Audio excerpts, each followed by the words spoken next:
Warahmatullahi wabarakatuh. Waalaikumsalam warahmatullahi wabarakatuh.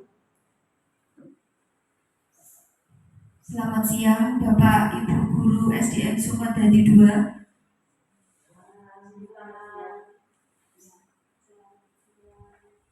Pada pertemuan siang hari ini kita berkumpul di sini dalam rangka diseminasi penyebaran pemahaman dan pengalaman penerapan budaya positif kepada rekan guru di SDN Sukadadi 2 yang akan dipandu oleh teman kita CGP Angkatan 9 Bu Wakidatul Nikmah. Pada pertemuan siang hari ini kita buka dengan bacaan Bismillah. Bismillahirrahmanirrahim.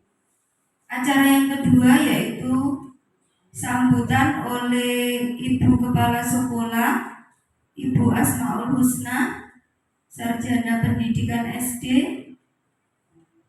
Kepada Ibu Asmaul Husna, waktu dan tempat kami persilahkan. Assalamualaikum warahmatullahi wabarakatuh. Waalaikumsalam warahmatullahi wabarakatuh. Bismillahirrahmanirrahim. Alhamdulillahirabbil alamin. Wassalatu wassalamu ala asrofil anbiya'i wal mursalin sayyidina wa maulana Muhammadin wa ala alihi wa sahbihi ajma'in. Amma ba'du. Yang saya hormati Bapak Ibu Guru SDN Sukadadi 2. Pertama adalah kita panjatkan rasa puji syukur kehadirat Allah Subhanahu wa taala yang mana telah melimpahkan rahmat, tauhid serta hidayahnya sehingga kita bisa melaksanakan kegiatan ini dalam keadaan sehat walafiat.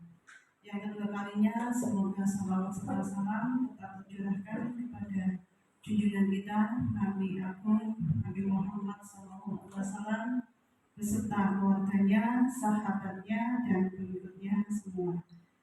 Bapak Ibu, pada hari ini kita berkumpul untuk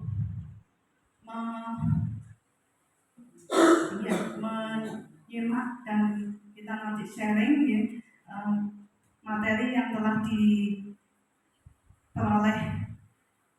CGP kita, Bu Ida, ya. Materi hari ini yaitu penyebaran pemahaman dan pengalaman penerapan budaya positif kepada rekan guru di SDN Sukadadi 2 sebagai bentuk aksi nyata dari modul 1.4. Okay. Perlu saya sampaikan Bapak Ibu bahwa Bu Ida ini CGP Angkatan 9. Okay. Kita patut bangga ya Bapak Ibu bahwa sekolah kita ada CGP yang masuk, yang mudah-mudahan ke depannya nanti ada calon-calon lagi ya dari SDN Sukadadi 2. Perlu Bapak Ibu ketahui bahwa guru penggerak ini adalah pemimpin dalam proses belajar mengajar yang membantu pertumbuhan dan perkembangan siswa secara menyeluruh, aktif dan proaktif.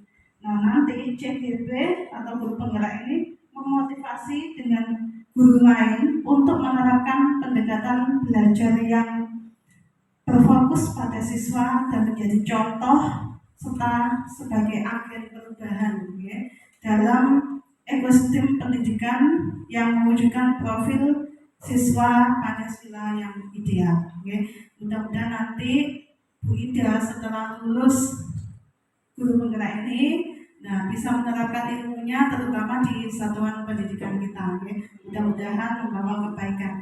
Untuk selanjutnya, monggo Bu Ida nanti dipaparkan materi yang telah diperoleh. Mudah-mudahan kita nanti bisa menerapkan di satuan pendidikan kita. Saya kira cukup sekian dari saya. Mudah-mudahan nanti kegiatan ini membawa manfaatnya.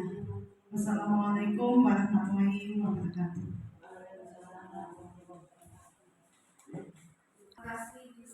Terima kasih disampaikan. Acara yang berikutnya yaitu doa akan dipandu oleh Pak Siva waktu dan tempat kami persilakan. Bismillahirrahmanirrahim.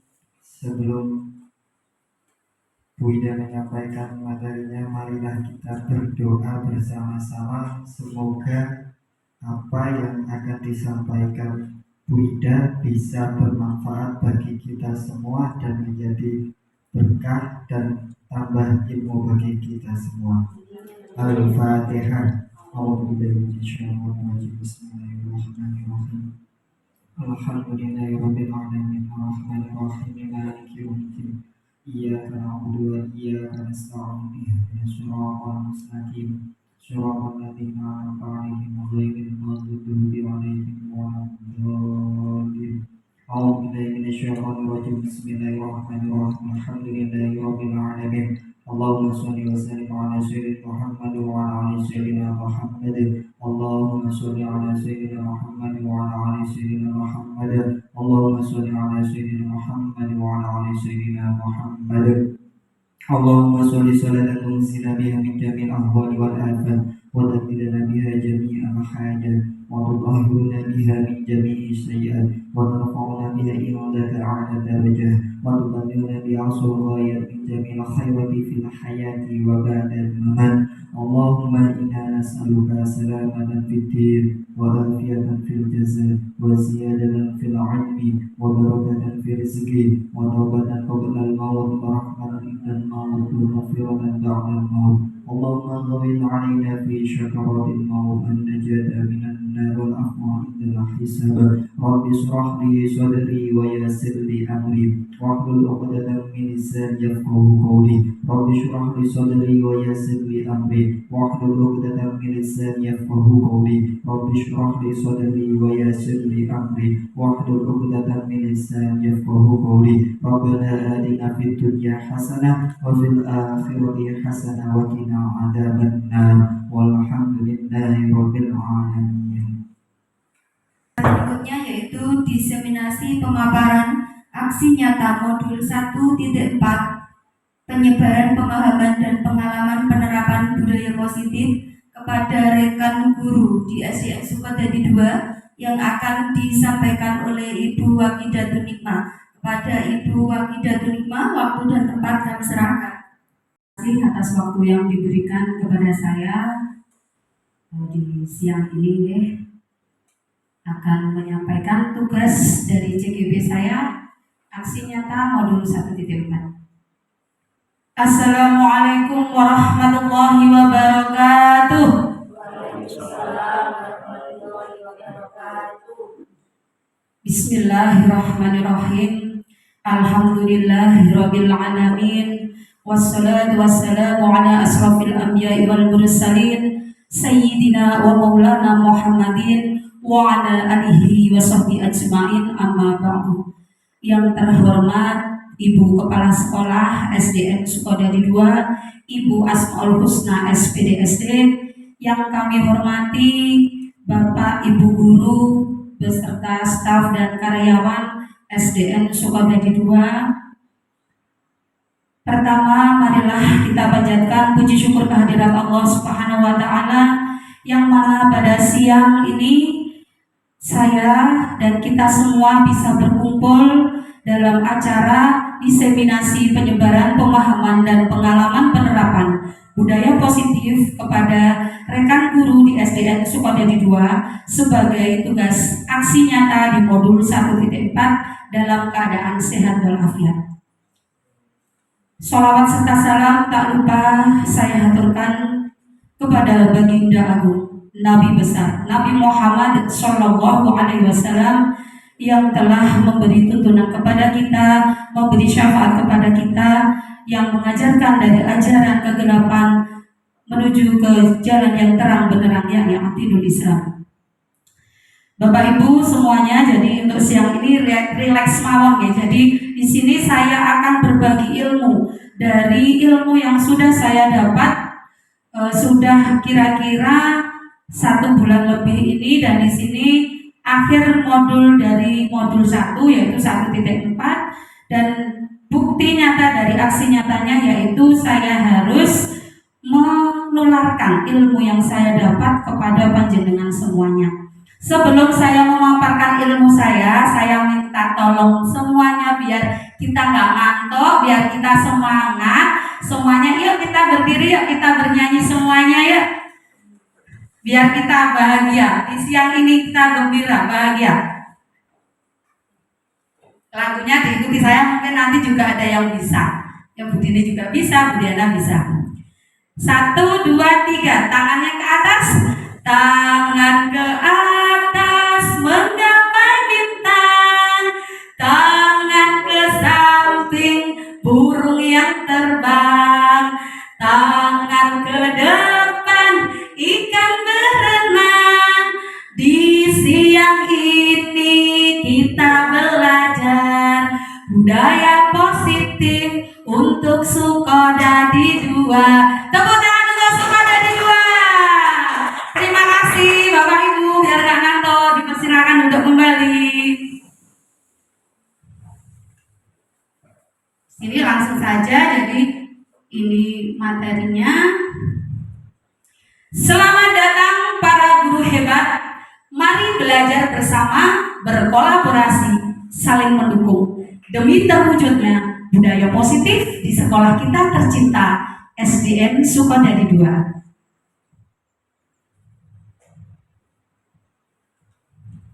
Ini adalah peta konsep yang akan kita pelajari bersama siang ini tentang budaya positif.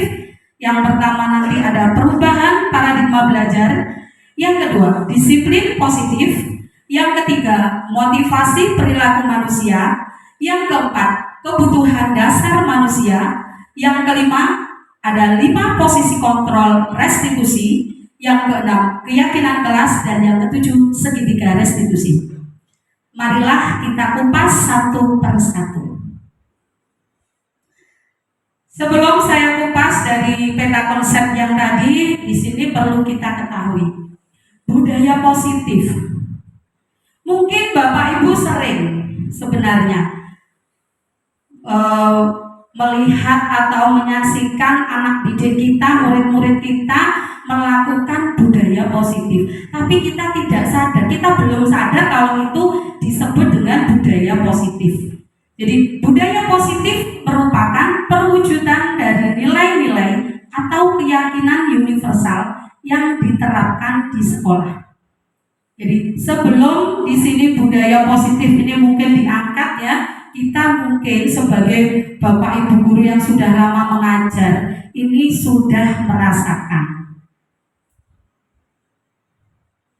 Lanjut. Pembelajaran pertama yaitu tentang pembelajaran dengan paradigma baru. Apa sih yang dimaksud pembelajaran dengan paradigma baru? Yaitu pembelajaran yang berorientasi pada penguatan kompetensi dan pengembangan karakter yang sesuai dengan profil pelajar Pancasila.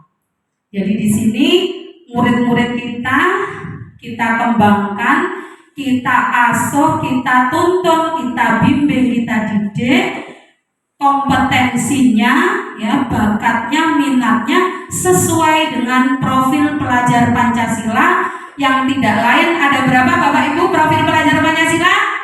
Ada 6. Yang pertama, beriman dan bertakwa kepada Tuhan yang Maha Esa dan berakhlak mulia. Yang kedua, berkebinekaan global. Yang ketiga, gotong royong. Yang keempat, kreatif. Kelima, bernalar kritis. Yang keenam, mandiri. Alhamdulillah Bapak Ibu semua sudah bisa, hebat. Tepuk tangan untuk kita semua.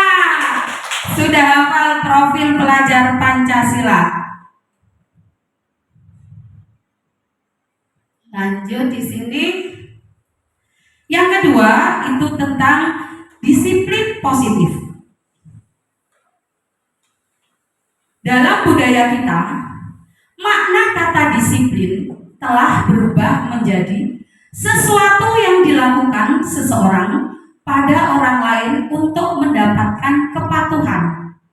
Kita cenderung menghubungkan kata disiplin dengan ketidaknyamanan. Betul Bapak? Ibu? Ya, kalau kita dengar kata disiplin pasti sudah aturan. Saya harus patuh. Saya harus mematuhi atasan saya. Itu mungkin yang ada di pikiran kita. Kemudian sebagai guru, tujuan kita adalah mewujudkan murid yang memiliki disiplin diri sehingga mereka bisa berperilaku dengan mengacu pada nilai-nilai kebajikan universal dan memiliki motivasi intrinsik bukan ekstrinsik. Nah, dari ini kemudian bisa kita simpulkan disiplin positif adalah suatu pendekatan untuk menerapkan disiplin dari dalam diri murid tanpa hukuman, ancaman, dan hadiah. Jadi di sini murid bisa berdisiplin dirinya sendiri tanpa embel-embel hadiah, terutama tanpa embel-embel kita ancam dan tanpa adanya hukuman dari kita. Jadi kita harus sudah merubah ini semua yang mungkin zaman dulu saya juga mengalami ya, dulu jadi seorang murid kalau diajar namanya guru zaman dahulu pasti menghukum. Kalau nggak bisa berdiri di kelas, kalau nggak bisa lari ke dalam lapangan 2 kali ya. Mungkin seperti itu adalah zaman dulu. Dan pendidikan zaman sekarang yang diterapkan di kurikulum merdeka adalah membuang itu semua. Jadi kita kepada murid itu kita kalau bisa kita mendekatkan atau pendekatannya yang positif, ngandani, memotivasi. Mungkin seperti itu.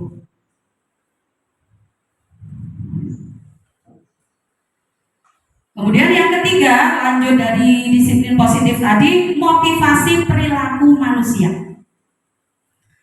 Yang pertama, menghindari ketidaknyamanan dan hukuman. Murid melakukan disiplin diri karena ia takut dihukum. Ini merupakan motivasi ekstrinsik. Jadi murid kita itu biasanya dia taat terhadap aturan, manut karena motivasinya itu adalah timbangannya aku dihukum, lebih baik saya tak manut Bapak Ibu guru. Mungkin seperti itu. Itu adalah motivasi ekstrinsik yang masih diberikan oleh Bapak Ibu gurunya, jadi belum tumbuh dari dalam dirinya. Kemudian mendapatkan imbalan atau penghargaan dari orang lain. Murid melakukan disiplin diri karena ia mendapat imbalan. Ini merupakan motivasi ekstrinsik. Ini biasanya juga di saat kita terima rapot ya, murid kita jadi juara, dapat peringkat, Bapak Ibu gurunya sering memberikan hadiah, reward.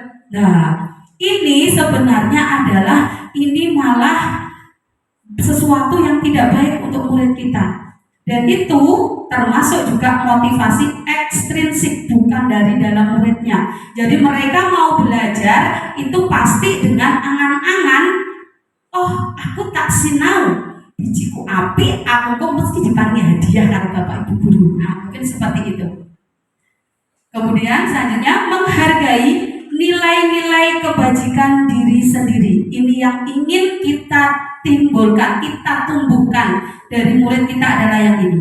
Murid melakukan disiplin diri sendiri karena sadar akan nilai kebajikan dirinya. Ini merupakan motivasi intrinsik lah. Inilah Bapak Ibu semuanya yang akan kita kembangkan, akan kita wujudkan di dalam diri murid-murid kita semuanya. Jadi murid itu adalah suatu keunikan tersendiri dari mereka, punya bakat dan minat masing-masing yang harus kita gali, yang harus kita tunjukkan mereka bisa. Ini loh karakter anak-anak kita. Jadi semua murid itu tidak bisa diberlakukan sama. Jadi mereka mempunyai keunikan sendiri-sendiri. Jadi di sini kita harus bisa menumbuhkan dari dalam diri murid itu adalah kesadarannya sendiri. Jadi mereka mau belajar rajin itu memang dari dalam dirinya sendiri. Oh iya, kata Bapak Ibu guru, itulah aku mau belajar rajin, nantinya pasti saya bisa jadi orang yang sukses. Jadi itu bisa tumbuh dari dirinya sendiri tanpa kita memotivasi, ancaman, hukuman, bahkan reward atau hadiah tersebut. Konsep disiplin dengan identitas yang gagal, ini Bapak Ibu guru perlu kita perhatikan. Jadi mungkin ini dulu kita semua pernah mengalaminya, ya. Semua pernah mengalaminya ini. Hukuman kita pasti semua ini guru pernah mengalami menghukum muridnya, nggih Pak Baten. Nggih. Hukuman itu menyakitkan. Jadi mereka yang kita hukum tanpa kita sadari, mungkin mereka itu di rumah sakit hati kepada kita, tapi kita tidak sadar. Kemudian yang kedua, mereka tidak nyaman, yang jelas ini ya. Yang ketiga, murid menjadi takut. Mungkin kalau lihat kita langsung duduk diam gitu karena takut kena hukum. Yang keempat, memaksa. Jadi hukuman itu sangat memaksa. Yang kelima, murid menyembunyikan kesalahan. Jadi di sini kalau ada hukuman, biasanya kalau murid melakukan kesalahan itu mereka malah lebih menyembunyikannya. Mereka tidak jujur karena takut diapakan Bapak Ibu? Dihukum, betul. Jadi takut dihukum, akhirnya mereka tidak mengakui. Nah, ini tadi siapa yang menumpahkan es di kelas? Tidak tahu, Bu. Padahal ini si A yang menumpahkan, tapi karena dia takut, mungkin takut dihukum oleh Bapak Ibu gurunya, akhirnya dia bilang, tidak tahu, Bu, biar aman. Jadi itu mode aman. Itu kita termasuk juga di sini mengajari anak untuk jadi orang yang tidak jujur, itu secara tidak langsung. Kemudian murid menjadi rendah diri atau minder, akhirnya mereka nggak pede. Setiap apa, kalau apalagi belum mengerjakan PR, belum apa, berangkat sekolah, atribut nggak lengkap, mereka udah, aduh, pasti deh dapat lagi nanti aku hukumannya, mungkin seperti itu. Jadi kita di sini meraba-raba, kita merasakan apa yang dirasakan oleh murid-murid kita, sehingga kita bisa merubah pola pikir yang zaman dahulu ke zaman yang sekarang, yaitu filosofi Ki Hajar Dewantara dengan sekolah yang berpihak pada murid dan memerdekakan murid. Kemudian identitas gagal selanjutnya yaitu penghargaan, pemberian penghargaan atau reward atau hadiah dan semacamnya yang mungkin biasanya Bapak Ibu berikan kepada anak didik kita, pada murid-murid kita. Itu yang pertama, tidak efektif. Tidak efektif karena salah satu dapat, satunya juga tidak. Jadi tidak semuanya kan juga.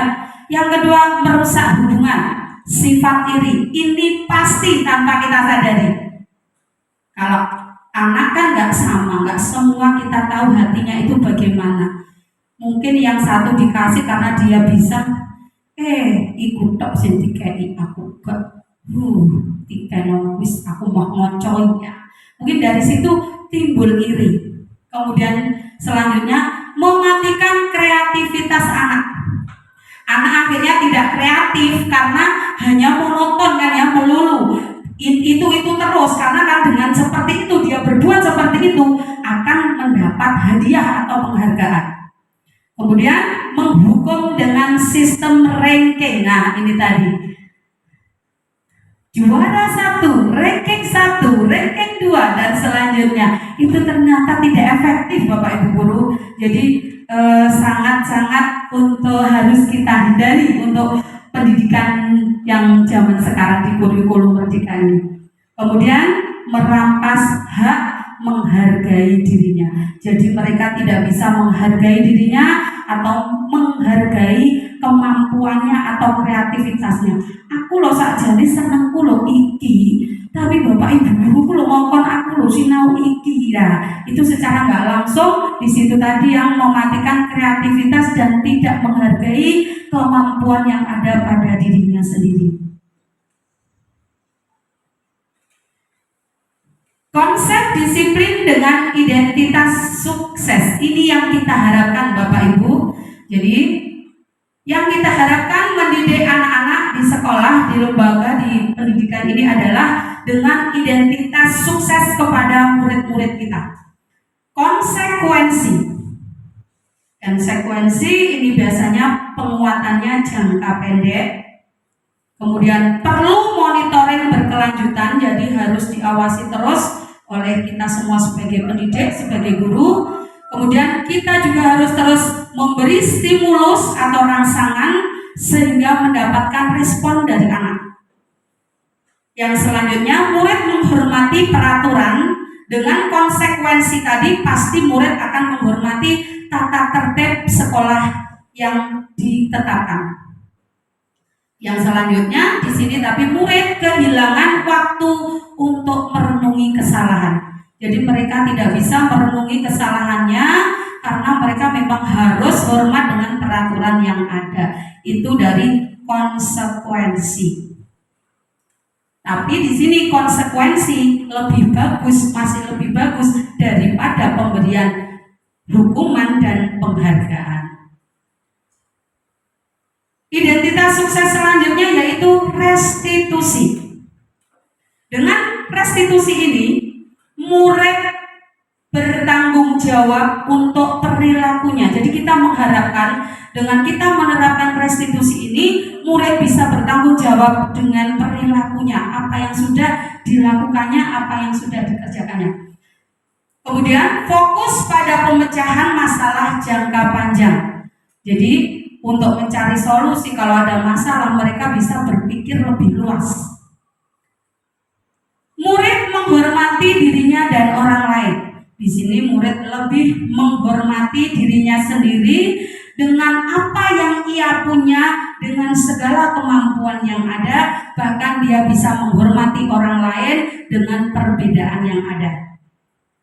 Selanjutnya, teori kontrol dirinya yang memegang kontrol. Jadi teori kontrol di sini adalah murid sendiri yang memegangnya. Jadi dia kalau kepingin berperilaku baik, berarti dia harus bisa mengerem, memberi rem pada dirinya untuk tidak melakukan tindakan-tindakan yang bersifat negatif. Jadi kontrol diri ada pada mereka masing-masing. Yang selanjutnya, murid bersemangat memperbaiki kesalahan. Jadi dengan kita menerapkan restitusi ini, insya Allah nanti diharapkan dengan kita memberi motivasi, kita memberi arahan, dorongan, itu murid akan memperbaiki kesalahannya dan bisa menyadarinya sehingga murid bisa berperilaku lebih baik lagi. Konsep disiplin dengan pendekatan restitusi. Sebuah cara menanamkan disiplin positif pada murid. Jadi tadi saya restitusi. Apa saja restitusi? Ini pengertian restitusi adalah proses menciptakan kondisi bagi murid untuk memperbaiki kesalahan mereka sehingga mereka bisa kembali pada kelompok mereka dengan karakter yang lebih kuat. Ini dari Gosen 2004. Ciri-ciri restitusi: 1. Bukan menebus kesalahan, namun belajar dari kesalahan. Jadi anak didik kita, murid kita itu bukan menebus dari kesalahan yang sudah dilakukan Bapak Ibu, tapi mereka akan belajar dari kesalahan yang sudah mereka buat untuk diperbaiki. Yang kedua, memperbaiki hubungan. Jadi di sini hubungan timbal balik antara murid dengan murid, murid dengan bapak ibu guru ini bisa menjadi lebih baik. Yang tadinya mungkin bapak ibu gurunya senangannya menghukum, ya, dengan kita mempraktekkan restitusi ini bisa membuat hubungan bapak ibu guru dengan muridnya menjadi lebih baik. Kemudian ciri-ciri restitusi selanjutnya, tawaran bukan paksaan. Jadi di sini restitusi itu ditawar, kita tawarkan kepada anak didik kita, bukan memaksa. Kamu harus ini, tidak, tapi kita tawarkan. Kalau kalian sudah membuat salah seperti ini, bagaimana kalian akan memperbaiki? Jadi kita menawarkan, mereka mencari solusinya sendiri. Jadi di sini makanya mereka bisa berpikir untuk jangka panjang. Kemudian menuntun untuk melihat ke dalam diri. Mereka diajak itu melihat ke dirinya sendiri. Oh, aku ini wis bener apa durung ya? Aku mau nglakoni salah apa enggak ya? Mungkin seperti itu. Jadi menuntun untuk melihat ke dalam diri si murid ini. Jadi murid nanti menjadi lebih baik. Kemudian mencari kebutuhan dasar yang mendasari tindakan. Ciri-ciri selanjutnya yaitu fokus pada karakter bukan tindakan. Nah, ini Bapak Ibu Guru, jadi kita harus tahu karakter murid kita, seperti apa murid kita.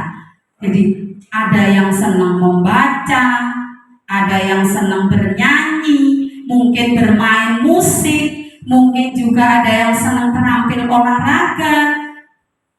Di sini kita harus tahu pada karakter murid kita masing-masing dan kita bukan melakukan tindakan. Yang terakhir ciri-ciri restitusi yaitu menguatkan dan fokus pada solusi. Kita mencari solusi bukan mencari kesalahan.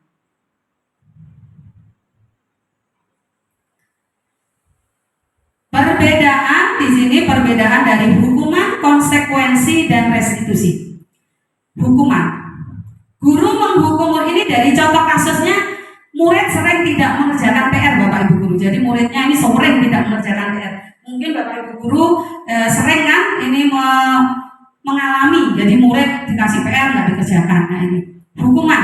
Guru menghukum murid tersebut hormat bendera selama 10 menit.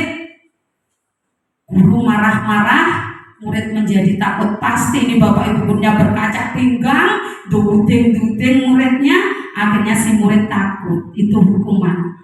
Kemudian kalau konsekuensi, guru memberikan konsekuensi untuk mengerjakan PR-nya saat istirahat atau dikerjakan sebanyak 3 kali lipat. Jadi di sini murid ditawarkan juga di sini.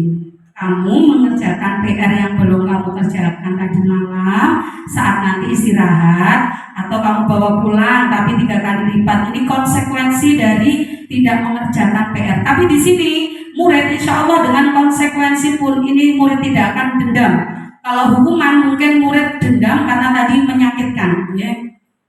Kemudian di konsekuensi ini guru tegas dan siswa menghormati peraturan karena siswa tahu peraturan yang ditetapkan. Kemudian yang untuk restitusi pemecahannya, jadi solusi dari murid sering tidak mengerjakan PR adalah guru menanyakan keyakinan kelas atau dirinya dan membantu murid menyelesaikan masalahnya.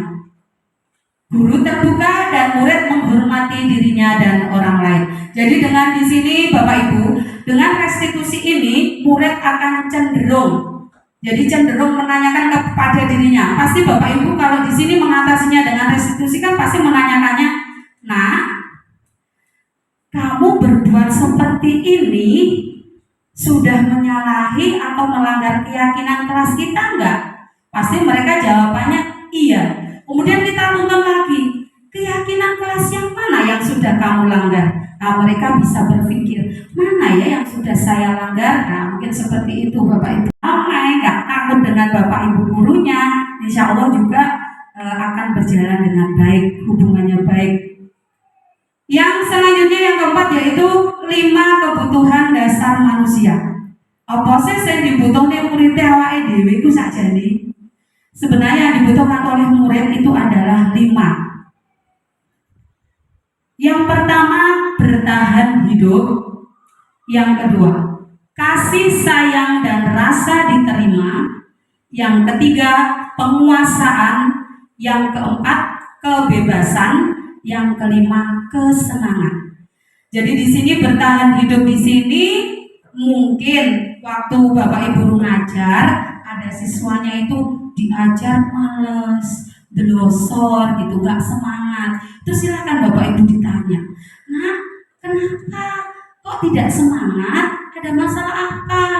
Kemudian si A ini jawab, saya tadi belum sarapan Bu, Pak, karena ibu saya di rumah lagi sakit. Nah, ini berarti anak di sini butuhnya adalah makan sarapan pagi untuk dia bertahan hidup.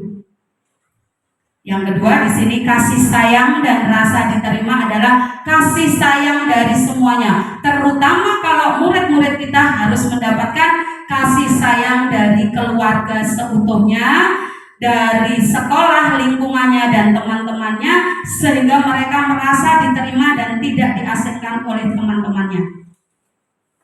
Yang ketiga di sini penguasaan.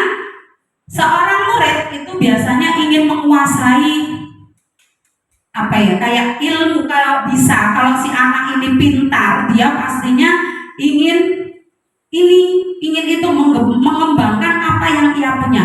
Ini penguasaan dari seorang murid, dari dirinya sendiri dikembangkan. Dan yang pastinya juga kita yang tidak boleh merampas adalah kebebasan murid kita. Namanya anak-anak, kita di sini mengajar di lembaga SD. Anak SD kelas 1 sampai dengan kelas 6 itu adalah anak-anak yang masih membutuhkan bermain yang pokoknya bebas, gak mau ditekan, gak mau ditarget, dikasih harus gini, gak bisa. Mereka bebas tapi tetap terarah. Yang kelima Bapak Ibu di sini adalah kesenangan, kebutuhan kesenangan anak. Di situ ada gambar hanya dengan bermain layang-layang saja mereka itu sudah senang. Mungkin juga kalau di sekolahan dengan bermain dengan temannya, membeli makanan, itu mereka juga senang. Pokoknya mereka bebas, mereka bisa merdeka tanpa ada tekanan, tanpa ada ancaman, dan mereka bisa memerdekakan dan memerintah dirinya sendiri. Itu adalah kesenangan dari murid itu sendiri. Lanjut, di sini adalah yang kelima, 5 posisi kontrol. Ya, kita sebagai guru, kita sebagai pendidik harus tahu di manakah posisi kita selama ini, selama kita mengajar. Yang pertama, posisi penghukum. Jadi siang ini pada siang hari ini juga Bapak Ibu secara tidak langsung saya ajak untuk merenungi, untuk flashback. Biasa mulang kuingenane, posisiku sebagai guru itu ada di mana? Apakah ada di penghukum, di pembuat rasa bersalah, menjadi teman bagi si anak, sebagai pemantau atau monitor, kemudian sebagai manajer? Bapak Ibu pasti wis ngiling-ngiling. Oh iya, aku ingin naniku sik tas hukum si B. Nah, di sini mari kita lihat posisi kita ada di mana.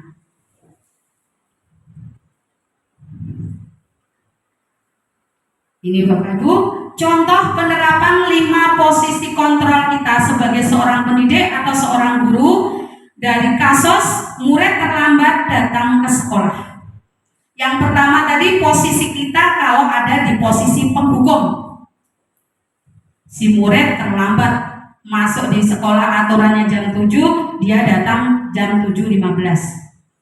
Kita pasti bilang kalau penghukum itu biasanya dengan wajah yang marah, garang, tangan berkaca pinggang, nunjuk-nunjuk, suaranya tinggi, itu pasti. Patuhi aturan sekolah, lalu berdiri di depan kamu, di depan barisan, kamu sudah terlambat. Nah, itulah kalau seorang penghukum, ngomongnya pasti judes. Nah, sekarang kita raba, kita ada di posisi yang mana. Kemudian yang kedua, di pembuat rasa bersalah. Di sini ngomongnya Bapak Ibu gurunya kalau di pembuat rasa bersalah ini santai Bapak Ibu, jadi santai. Tapi mereka kata-katanya itu seperti menusuk, membuat anak ini merasa bersalah. Berapa kali guru harus memberitahu kamu, guru kecewa sama kamu. Nah, jadi mereka ibaratnya, ya Allah, guruku kok kecewa sama saya sudah berbuat salah ya Allah, saya berbuat salah sama ibu guru saya. Jadi mereka dibuat benar-benar mereka merasa bersalah dan membuat kesalahan itu. Kemudian yang ketiga, teman. Kita bisa menjadi teman dari anak didik kita, dari murid kita. Kalau teman ini biasanya kita sambil bercanda bergurau.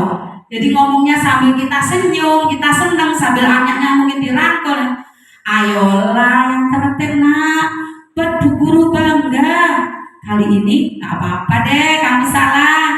Lain kali yang bagus ya, mungkin seperti itu di posisi guru sebagai teman. Kemudian selanjutnya pemantau. Pemantau ini kita memantau si anak, memonitor. Memonitor ini di sini juga pasti kayak ada aturan.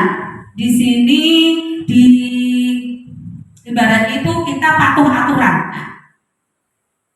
Kalau si pemantau di posisi pemantau itu ngomongnya kalem tapi tegas. Ya, kalem tapi di sini tegas. Kamu sudah melanggar apa peraturan di sekolah kita? Dan kalau kamu melanggar, apa konsekuensinya? Pasti murid tahu. Iya Bu, saya terlambat datang ke sekolah dan konsekuensinya adalah saya tidak boleh istirahat di saat jam istirahat karena saya harus mengulang pelajaran yang tertinggal. Nah, murid tahu dengan konsekuensi kita kalau kita sebagai pemantau. Kemudian yang terakhir, posisi kita di manajer. Dan inilah Bapak Ibu guru yang hebat. Kita diharapkan di kurikulum Merdeka ini, di pendidikan yang berpihak pada murid sesuai dengan profil pelajar Pancasila adalah kita ada di posisi manajer. Di posisi di mana kita bisa mengarahkan anak, menggali anak ya, mengarahkan apa yang tidak diketahui, kemudian kesalahannya kita gali, kemudian kita motivasi dan kita arahkan. Apakah kamu tahu nak kesalahanmu? Tahu Bu. Apa kira-kira kesalahanmu? Saya sudah datang terlambat Bu. Kemudian anak diarahkan, diajak berpikir ke depan, jadi jangka panjang. Kira-kira bagaimana kamu akan memperbaiki kesalahan ini kalau kamu datang terlambat? Dan itu sebelumnya pasti Bapak Ibu sudah bertanya, Bapak Ibu guru, apa alasan kamu terlambat nak? Itu pasti. Dan di sini anak bisa mencari solusinya sendiri. Mungkin karena terlambat saya main HP Bu malam-malam, akhirnya tidurnya kemalaman, bangunnya kesiangan. Nah di sini kita tanya, bagaimana kamu akan memperbaiki kesalahan ini? Pasti anak berpikir, oh, saya pastinya akan tidur lebih awal Bu. Saya tidak akan main HP, tidak pegang HP. Saya tidak lihat televisi ya, mungkin seperti itu. Dari sini Bapak Ibu guru ini saya ajak untuk belajar pemahaman tadi ya. Itu posisi kontrol sebagai guru adalah di posisi manajer. Tapi ini juga butuh proses. Ini semua tidak semudah kita membalikkan telapak tangan kita.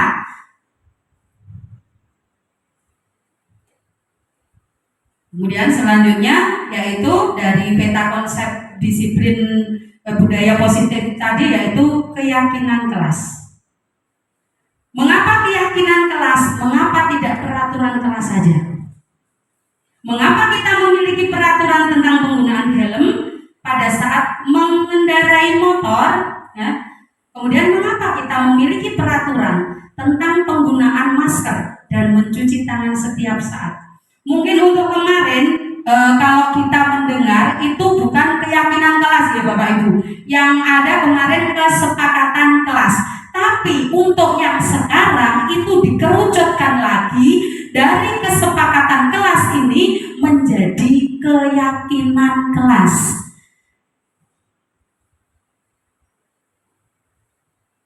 Nah, bagaimana pembentukan keyakinan kelas ini? Ya, biasa caranya membentuk keyakinan kelas. Jadi dari peraturan sekolah atau peraturan kelas yang sudah ada, kita kerucutkan menjadi keyakinan kelas. Ya, kita ajak semuanya dari kelas, misalkan kita buat di kelas 5.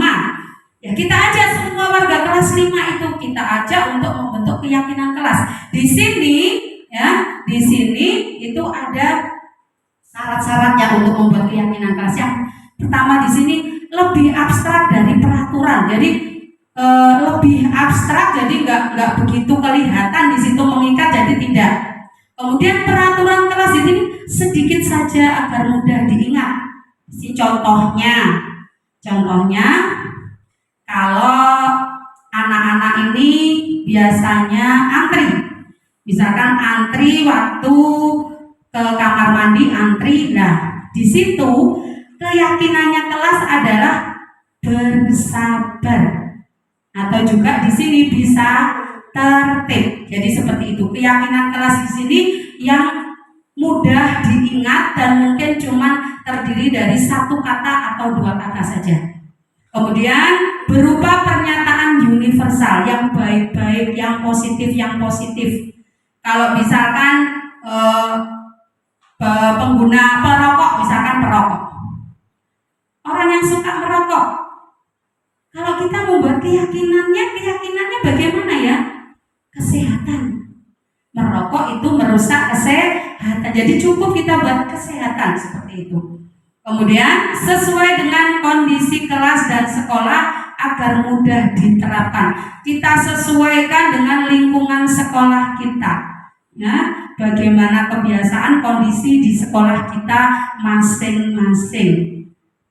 Kemudian dibuat dalam bentuk positif dan semua warga kelas atau warga sekolah dilibatkan saat membuat. Bapak Ibu guru, kedepannya mungkin kita akan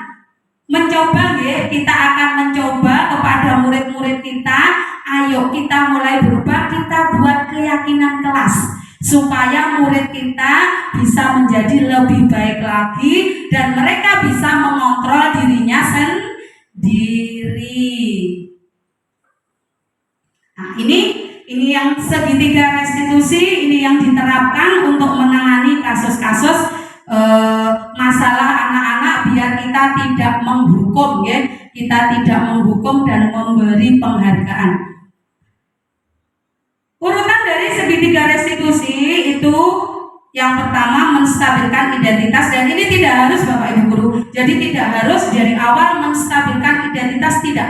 Kita lihat apa kasusnya, cara penyelesaiannya kita bagaimana, terserah mau rangkaian yang mana dulu. Inilah rangkaian dari segitiga restitusi. Yang pertama, yang awal ini saya yang awal menulis menstabilkan identitas.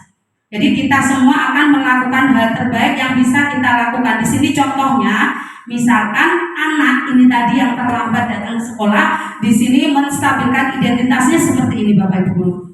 Anak terlambat, kita sekarang jam berapa nak? Jam 7:15 Bu. Nah, peraturan sekolah kita masuk ke sekolah jam berapa? Jam 7 Bu. Berarti Agung di sini terlambat apa tidak? Terlambat Bu. Untuk menstabilkan identitas yaitu gak apa-apa. Manusia itu semua pernah melakukan kesalahan. Ibu pun juga pernah melakukan kesalahan. Tapi di sini, mari Ibu tidak akan mencari-cari kesalahan aku, tapi kita mencari solusi bersama-sama. Nah, itu adalah menstabilkan identitas. Kemudian validasi tindakan yang salah. Semua perilaku memiliki alasan. Jadi dari keterlambatannya si Agung tadi, kita validasi tindakan yang salah. Kita tanyakan pada anaknya, Agung, kalau Agung terlambat ke sekolah, itu perbuatan yang salah apa benar, Nak? Pasti nanti Agungnya jawab, salah, Bu. Berarti Agung di sini kalau salah, berarti apa yang kira-kira Agung bisa lakukan biar Agung tidak salah? Apa alasan Agung tadi berangkatnya terlambat? Tadi malam saya tidurnya kemalaman, Bu. Nah, itu adalah validasi tindakan yang salah.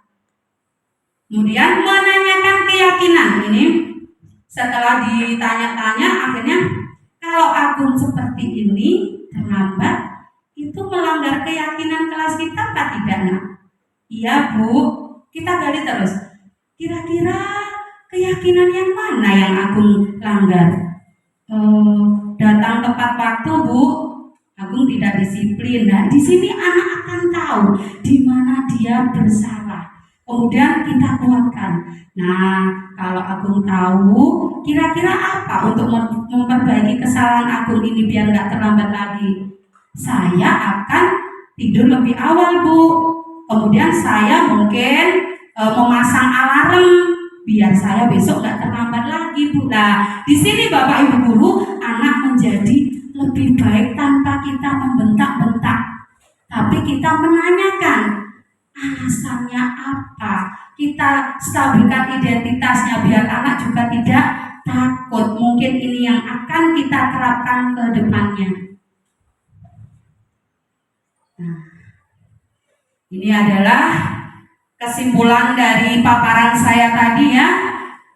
Dalam penerapan program disiplin positif, hendaknya guru memiliki standar kepribadian, profesional dan sosial yang baik, di mana guru mampu merefleksi pada posisi kontrolnya saat ini. Bagaimana perjalanan dirinya sebagai seorang among atau di posisi manajer yang kita harapkan, yang menuntut murid-murid menjadi anak yang mandiri, merdeka, dan bertanggung jawab. Standar nasional pendidikan. Terima kasih Bapak Ibu guru hebat, guru bergerak Indonesia Maju. Itulah tadi paparan dari saya yang sudah saya paparkan kepada jenengan. Mungkin ada yang belum paham atau belum mengerti. Di sini Bapak Ibu guru bisa bertanya kepada saya. Mungkin ada guru yang diberikan kepadanya. Untuk lebih jelasnya kami tolong dirinci budaya positif yang bagaimana ini, yang contoh di sekolah yang perlu kita terapkan ini. Lebih rincinya gimana? Terima kasih. Terima kasih Pak Adi. Terima kasih kepada Pak Adi, disampaikan ya Pak Adi di sini. Saya sambil duduk ya, Bapak Ibu tadi sudah memaparkan sambil berdiri, jadi saya sambil duduk. Jadi di sini yang termasuk atau contoh-contoh kita menerapkan budaya positif di sekolah itu yang mudah saja. Literasi sekolah itu adalah contoh budaya positif. Anak-anak setiap pagi setelah pembiasaan, ayo nak baca buku dulu.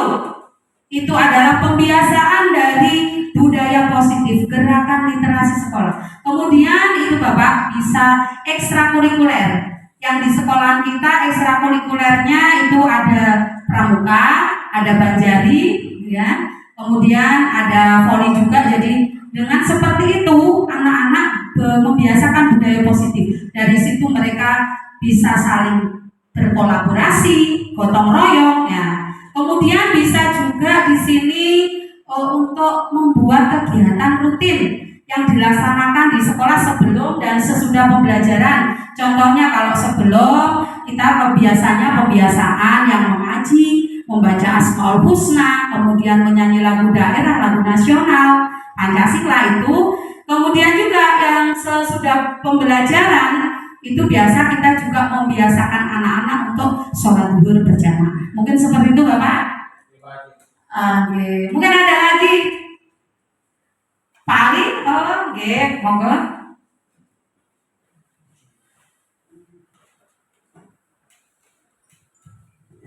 Oke, terima kasih atas waktu yang diberikan kepada saya. tadi saya dan teman-teman Bu yang lain sudah menyimak tentang penjelasan bagaimana budaya positif itu, sudah dikasih contoh juga. Tentunya tidak kalah pentingnya itu masalah cara. Bagaimana cara menerapkan budaya positif itu di sekolah. Cara ya Bu, tadi kan sudah dijelaskan pengertian budaya positif, konsepnya seperti apa, contoh budaya positif. Yang belum saya mengerti tentang bagaimana cara menerapkan budaya disiplin yang positif di sekolah. Terima kasih. Terima kasih Pak Ali. Terima kasih atas teman-teman di sini ya. Saya senang sekali. Kalau belum paham bisa ditanyakan, mungkin saya bisa menjawab. Jadi bagaimana cara kita menerapkan atau membangun budaya yang positif itu di sekolah? Yang pertama itu guru itu harus mengontrol aktivitas murid, baik saat pembelajaran maupun di luar pembelajaran atau jam istirahat. Kita harus terus mengontrol, terus kita memantau murid kita. Yang ditakutkan nanti jangan-jangan mereka melakukan hal-hal yang merugikan diri mereka sendiri dan bisa menyusahkan kita. Misalkan mereka berkelahi dan lain-lain. Kemudian guru bisa mengajak muridnya untuk membuat yang tadi, keyakinan kelas. Jadi dengan membuat keyakinan kelas itu, anak-anak insya Allah akan tertib dengan sendirinya. Kemudian anak-anak diajak untuk menerapkan budaya disiplin. Nah, paling tidak di sini disiplin, kalau anak-anaknya kita terapkan, Bapak Ibu guru tentunya harus menjadi teladan terlebih dahulu. Jadi Bapak Ibu gurunya harus menjadi contoh untuk anak didiknya supaya budaya positif di sekolah ini bisa kita terapkan. Kemudian kita membangun kerjasama dengan semua warga sekolah, baik itu komite, ya, murid kita, wali murid, Bapak Ibu guru, dan yang tentunya di sini biar budaya sekolah, budaya positif ini tetap kita bisa laksanakan, kita harus menghilangkan yang namanya bullying. Nah, mungkin seperti itu Pak Ali. Terima kasih atas pertanyaan dan mungkin ada lagi ini terakhir ya. Oke, Bu Ana, terakhir ya. Saya buka termin untuk mungkin masih bingung. Terima kasih waktunya. Ini Bu, saya mau bertanya tentang perilaku tindakan di paparan yang Bu Ida tadi sampaikan. Di situ ada motivasi ekstrinsik, ada motivasi intrinsik. Terus terang Bu, kami merasa bingung membedakan apa sih motivasi ekstrinsik itu, kemudian motivasi intrinsik itu bagaimana? Karena di situ tadi juga ada contohnya, tapi kami itu masih bingung. Mohon Bu Ida untuk memberi penjelasan kepada kami supaya kami bisa membedakan dan nantinya bisa kami terapkan di kelas kami. Terima kasih Bu. Oke, kita saling bertukar ilmu. Terima kasih Bu Ana atas pertanyaannya. Jadi di sini tadi saya menjelaskan, mungkin juga ada contoh-contohnya ya. Motivasi ekstrinsik dan intrinsik. Ini. Nah, motivasi ekstrinsik. Motivasi ekstrinsik ini adalah jadi motivasi yang muncul karena adanya keinginan untuk mendapatkan hadiah atau imbalan atau mungkin juga bisa pujian dari Bapak Ibu guru. Jadi motivasi ini datangnya dari luar anak, bukan dari dalam diri si anak. Jadi mereka ingin berubah tapi masih dengan embel-embel, begitu Bu. Kalau motivasi intrinsik di sini adalah motivasi yang terbangun itu sudah dari dalam dirinya sendiri. Mereka sadar, oh aku harus seperti ini. Oh kalau aku ingin hebat berarti aku harus belajar. Mungkin seperti itu Bu Ana. Yang termotivasi siswanya ya. Iya, yang termotivasi itu adalah murid kita, siswa kita. Jadi makanya kita harus bisa menghilangkan yang namanya hukuman dan penghargaan tadi atau reward atau semacamnya, itu harus benar-benar kita hilangkan. Bagaimana Bapak Ibu Guru? Insya Allah sudah long ya, sudah selesai. Alhamdulillah sudah selesai ya paparan saya untuk menyelesaikan tugas di modul 1.4, tugas aksi nyata, yaitu diseminasi penyebaran pemahaman dan pengalaman penerapan budaya positif kepada rekan guru di SDN Sukodarti 2. Saya ucapkan terima kasih Bapak Ibu guru hebat atas kerjasamanya, atas dukungannya kepada saya dan kolaborasinya. Akhirul kalam, wabillahi taufik wal hidayah, waridul inayah. Wassalamualaikum warahmatullahi wabarakatuh. Dapat